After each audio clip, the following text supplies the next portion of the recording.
Good morning. I'm excited to be here today. I have to start with a disclaimer that this is definitely more on the presentation side of things than a sermon. I get really excited about this stuff. And so when my partner Bill asked me why I was so passionate about today's topic, I told him I couldn't imagine living in a nation where I had no say in the government. And I feel incredibly grateful to everyone who fought for decades to win women's suffrage the right to vote. So I wanted to honor those who fought by telling some of the story.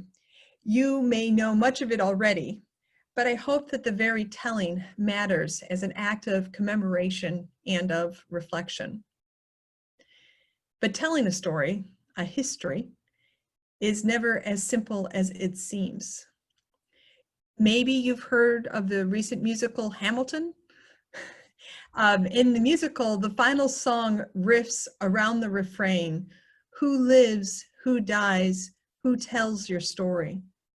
Thinking of her slain husband, Eliza Hamilton sings, I live another 50 years, it's not enough. I interview every soldier who fought by your side. I try to make sense of your thousands of pages of writings. You really do write like you're running out of time.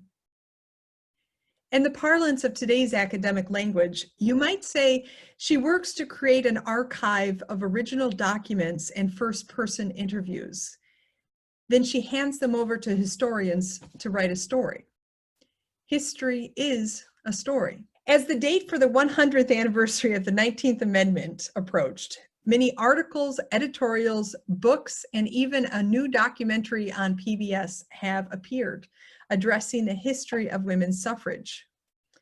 In many of these, there has been a steadfast refusal to tell a simple story. Rather, the story of the fight for women's suffrage is just that, a fight. A fight of competing interests and visions, a fight of different priorities and values, a fight infused with racism and classism. If the story was simple, whose name might come first to mind as a leader in women's suffrage? Perhaps Susan B. Anthony. Oh, I meant to dig it out. Somewhere on my desk, I actually have some of those Susan B. Anthony dollars that were given to me. So we know her name. She was a prominent 19th century activist for women's rights. And she also was a Unitarian. Perhaps with Anthony, you might also think of the name Elizabeth Cady Stanton. Stanton was instrumental in the 1848 Women's Convention in Seneca Falls, New York, the first of many such women's conventions. 2 years later, Lucy Stone organized the first National Women's Rights Convention in nearby Worcester. Together with Lucretia Mott, Anthony, Stanton, and Stone organized the American Equal Rights Association in 1866 to advocate for the equality and suffrage for both African Americans and women. Indeed, many of the early women involved in the fight for women's rights were active abolitionists. And of course, I would be remiss to not again mention Wayland's own Lydia Maria Child. She was a contemporary, a little bit older than some of these other suffragists, who advocated for both women's equality and for abolition. If you do not know, all of these women I have named were white women of some means. But suffrage is not an all-white story. Throughout these years of women's rights conventions, speakers included African-American speakers such as Frederick Douglass, Sojourner Truth, and Frances Ellen Watkins Harper, also a Unitarian. Harriet Tubman also spoke publicly in support of women's suffrage. With the entwined goals of suffrage for African Americans and for women, there was shared energy, but also there was tension around priorities. And with the 15th Amendment on the horizon, these tensions blew up the coalitions. Distraught that Black men might get the vote before white women, Stanton and Anthony withheld their support for the 15th Amendment. While Stanton and Anthony created their own organization, the National Women's Suffrage Association, Stone joined with Julia Ward Howe to found the American Women's Suffrage Association. For more than 20 years, the split persisted until the two groups merged in 1890 into the National American Women's Suffrage Association, NASA, NAWSA is how it's usually referred. Tubman, Douglas, and Harper, as well as Stone, Stanton, and Anthony, would all die before ratification of the 19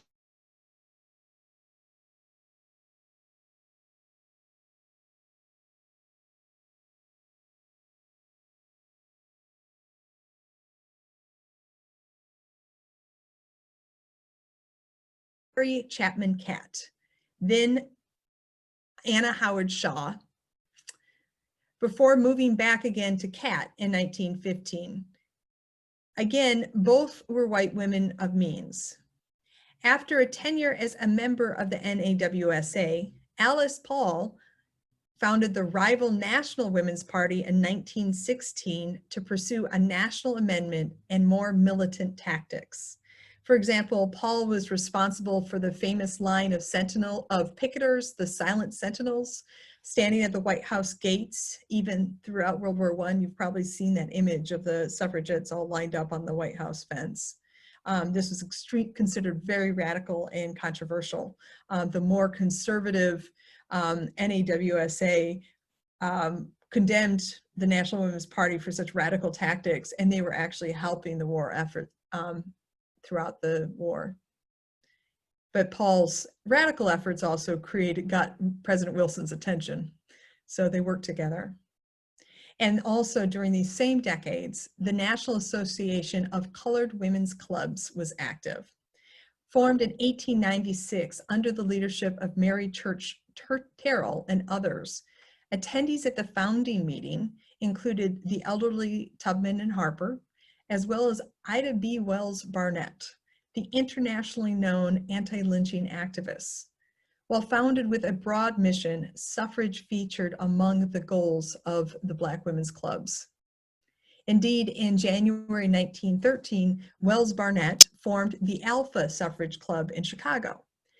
A few months later, she and 60 other Black women from Illinois journeyed to Washington, D.C. to march in a massive suffrage parade on the eve of President Wilson's inauguration. I believe this is one of the first huge parades, political parades like this, that was put on in D.C.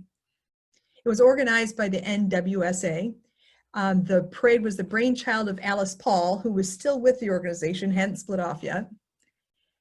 But she was fearful of losing the Southern women, and she hesitated to allow Black women to join. So she decided in the end that she would allow them to join, but only to march at the rear. Furthermore, the Black women's organizations were omitted from the official program. Wells Barnett refused this option, choosing instead to wait on the sidewalk while the parade went by. And when the Illinois delegation of white women passed her, she slid in among her white peers. In these ways and many more, the fight for women's suffrage was messy, not only with gender politics, but also the politics of race. So how do we tell this story?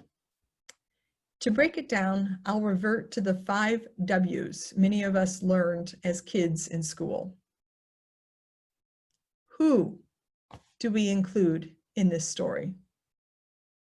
When Stanton and Anthony collaborated with other white women to produce the history of women's suffrage, the suffrage organization they led loomed large, while competing organizations received short shrift, and Black suffragists were nearly invisible.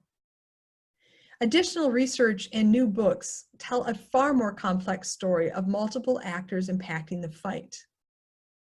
So what was at stake in this fight? And why did women engage in this fight? A recent news story citing Velethia Watkins, an associate professor of Africana Studies at Howard University, explains. Watkins says that comparing Black and white suffragists, quote, the why we fight and how we fight are not the same. For white suffragists, they want to fight for a single issue, and that is the vote. Ultimately, they were fighting for themselves alone.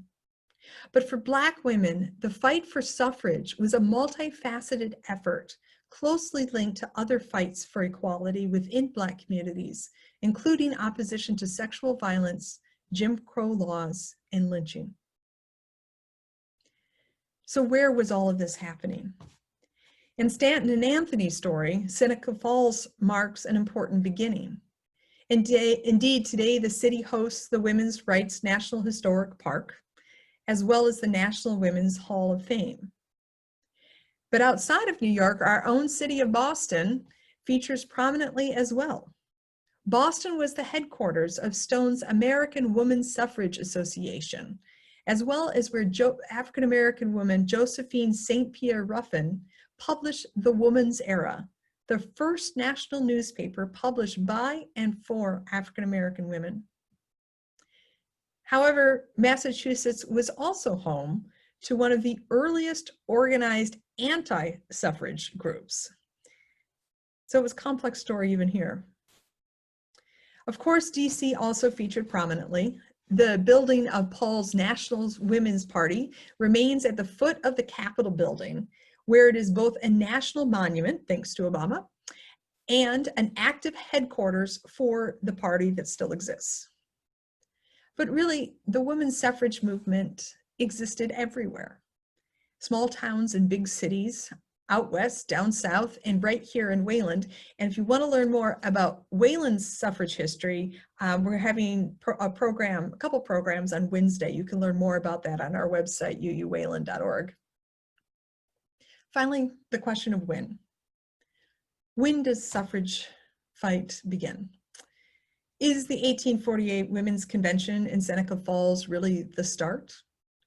Does it give us pause to consider that this convention met on land clearly once settled by the Seneca, a culture in which women held property and inheritance was matrilinear? Even in the first chapter of Stanton and Anthony's history, they discuss the preceding causes, albeit none not fostered by white European men or women. But perhaps the question that matters most today is, when does the fight for women's suffrage end? On August 18th, 1920, Tennessee ratified the 19th Amendment, the final state needed. But the amendment did not become law until the Secretary of State certified it. This happened on 8 a.m. on August 26, 1920. Despite the hope for a formal public signing, the Secretary of State did so in his home office behind closed doors. A bit anticlimactic, I think. But was this the end of the fight? The 19th Amendment primarily impacted white women, as Jim Crow laws severely restricted suffrage for Black citizens. Not until the Civil Rights Act of 1965 were many Black women truly able to vote. In other words, Black women have had the vote nearly half as long as white women. So also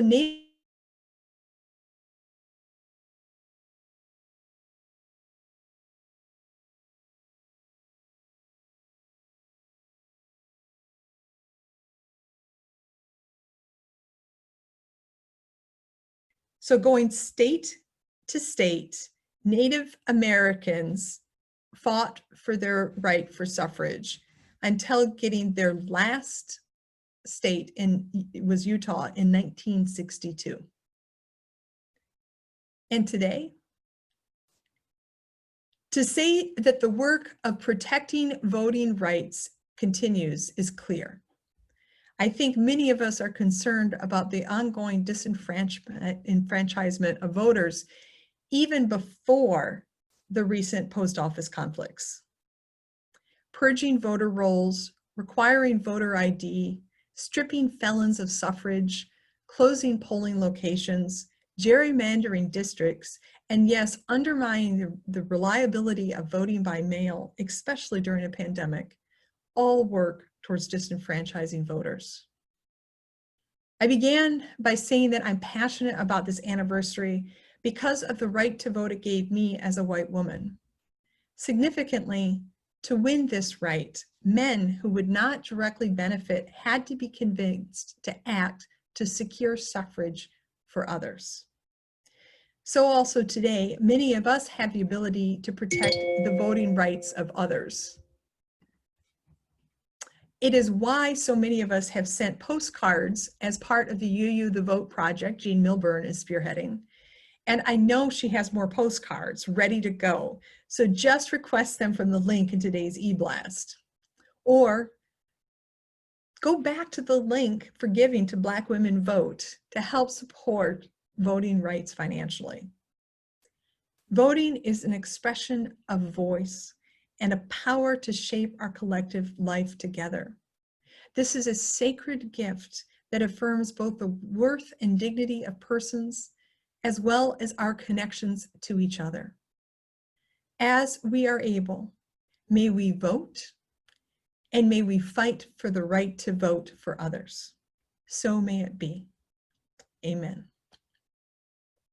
Since I was talking so much about complexity, I thought it would be fun to end on with the hymn, "'Tis a Gift to Be Simple," because sometimes it is nice to be simple, even if so many things are complex. So let us sing together, "'Tis a Gift to Be Simple."